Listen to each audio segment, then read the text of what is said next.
it's Penny here, and today I'm going to be doing my October wish list. So this is all the books that are coming out in October that I am excited about, as well as a few books that I've discovered over the last month and added to my Goodreads to read list. So let's start with the most obvious one, and that is The Invisible Life of Addie LaRue by Victoria Schwab. I know a lot of people are excited about this book, and I am no different. In fact, I think of all the books on this list, this is the only one that I'm probably going to actually buy. The rest I've just put holds on at the library, and I'll wait for the library to deliver them to me. It's kind of better because then I don't get all the books at once. I get them at random intervals, and it's like more exciting because you don't know what's going to happen. But anyway, The Invisible Life of Addie LaRue is a story about this woman who makes a deal with the devil to live forever. But the cost of this deal is that nobody will ever remember her. I have seen lots of really good reviews, although I also have heard it's not for everyone, and that in some ways it's more of a historical fiction romance, which doesn't sound like my thing. However, I do tend to really love Victoria Schwab's work, so I'm still pretty hopeful for this book. Then we also have The Devil and the Dark Water by Stuart Turton. So this, I believe, is a Sherlock Holmes style detective story, except that the detective ends up investigating some kind of demon-based thing. I do like demons, so that sounds interesting. As well, Stuart Turton was the author of The 7.5 Deaths of Evelyn Hardcastle, which I really loved, so I'm excited to read something else by the same author and hopefully love it as well. Then also really exciting is Over the Woodward Wall by A. Deborah Baker, although it's actually Shawnee Maguire. So in Middle Game, which is this alchemy-based fantasy, it's very strange. I really loved it, but the magic in that is kind of all based around this children's story that this character called A. Deborah Baker wrote. And you get little snippets of that story in Middle Game. But now Shawnee Maguire has written the whole story, but published it under the character's name because that's who wrote the story in the book. It's really weird, but I love the idea. Although I'm not really sure what to expect from this, because in Middle Game, Over the Woodward Wall is a children's story. So is this a children's story? I'm not quite sure. I've seen different things that make me unsure, but I'm very excited to read it. It's basically a story about two kids, Avery and Zib, who end up climbing over a stone wall and ending up in the Up and Under, which is this impossible land full of magical things, and they have to go on a bit of an adventure. Yeah, no idea what to expect from it, but I'm super excited. And I feel like after I read it, I might be due for a reread of Middle Game. Another book that I'm really excited about is Black Sun by Rebecca Roanhorse. This is going to be a new book in a series inspired by pre-Columbian American civilizations, as well as having celestial prophecies and forbidden magic and political intrigue. I don't really know, but I have really loved the Sixth World series by Rebecca Roanhorse, and so I'm really hoping that I'll love her new series as well. I think a lot of the books on this list are just ones where I've read something by the author before, really loved it, and so I'm hoping I'll love their new work as well. I mean, it seems like a fair assumption. I have also seen some really good early reviews of Black Sun, so that's another good sign. Then we have Swamp Thing Twin Branches by Maggie Stiefvater and illustrated by Morgan Beam. When I first saw this, I actually thought it had been released earlier, and then I put a hold on it at the library, not realizing that they still had to order it in because it didn't exist yet. But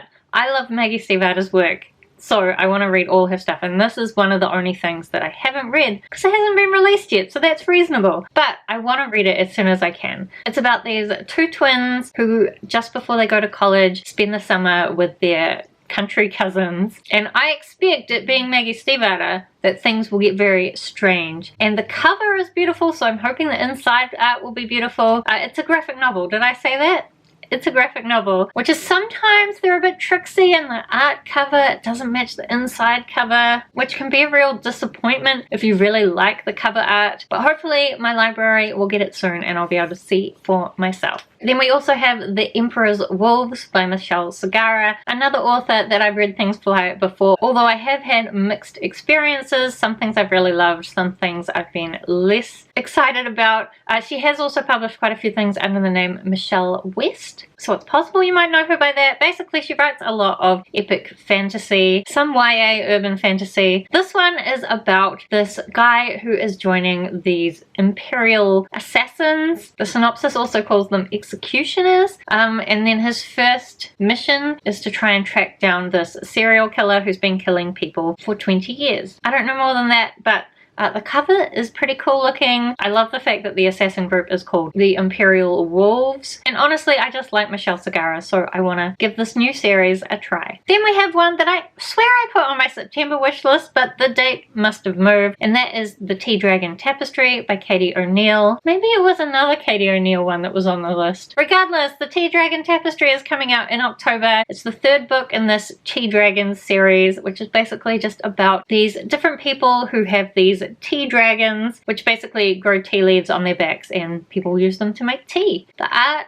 is absolutely beautiful. The stories are really sweet, even though it's worth keeping in mind that these are children's books. So the stories are pretty simple and they're just nice, relaxing reads. Okay, one more book that's coming out in October, and that is The Girl from the Other Side, Volume 9. I think I'm up to Volume 4, but I think I might try and get all the remaining volumes in one go and read the whole series that way, because the volumes are so short, and every time I read it, I really enjoy it, but I'm always disappointed that I didn't get more of the story. So I think I need to binge read this series. Part of me thinks maybe I should wait till the whole series is released, but I don't know if I have that level of patience. Basically, this story is this really dark manga where we've got this cute little girl being looked after by this scary monster called Teacher, and the village that the little girl came from is all deserted, and slowly we're learning what has happened there. I really like the mix of dark and cute. It's one of my favorite things. Okay, so that is all the releases that I'm excited about in October. Let me know if you think I'm missing any in particular that I should be excited about.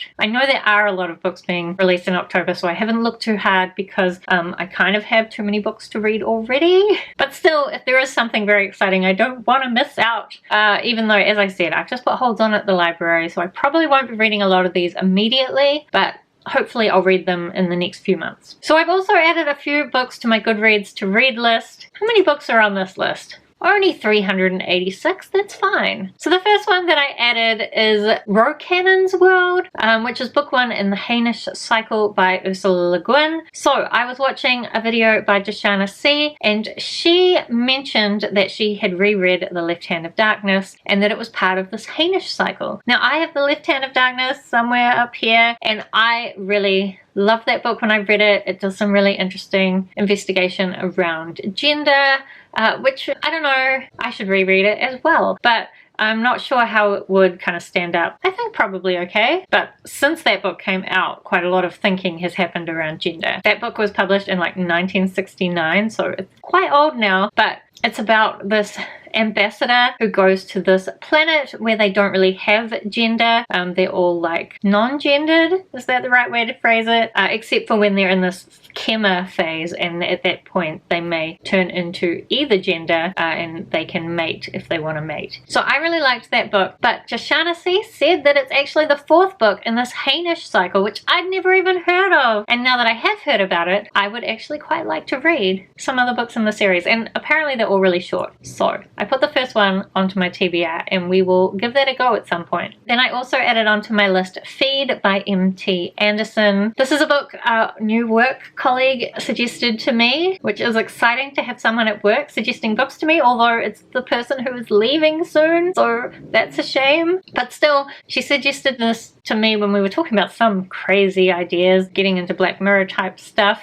This is one where people's brains are connected to the internet, and from what my work colleague said, it doesn't go well. I think some crazy hacker causes all their feeds to malfunction and it's a bit of a disaster. But I love disasters, so I thought I would add this book to my list. And then lastly, I added The Space Between Worlds by Micaiah Johnson. So this one is about this girl who can travel between universes, so she can travel to different worlds within the multiverse, but she can only travel to other worlds where there isn't already a version of her, so she can only travel to worlds where the version of her has already died. I think the thing is that anyone can travel between multiverses, but it just happens that this woman has died in almost every multiverse, so she has a lot of travel opportunities. However, then she finds out that one of the few remaining versions of herself has been killed, and so she travels to that world to try and find out what's going on there. So I was watching a video recently by Style of Reads, and she was saying a lot of good things about this, and I'm sure I've heard about it before, maybe from her. So I was excited to read it. I love multiverse stuff, and the cover is really cool. Like, especially I feel like the more you zoom in on it, the better it looks. So that is lots of really great books to be excited about. Let me know if you are also excited about reading them, or if for those last few, if you've already read them, what you thought about them. Otherwise, thank you so much for watching. I hope that you are doing well, and I will see you next time.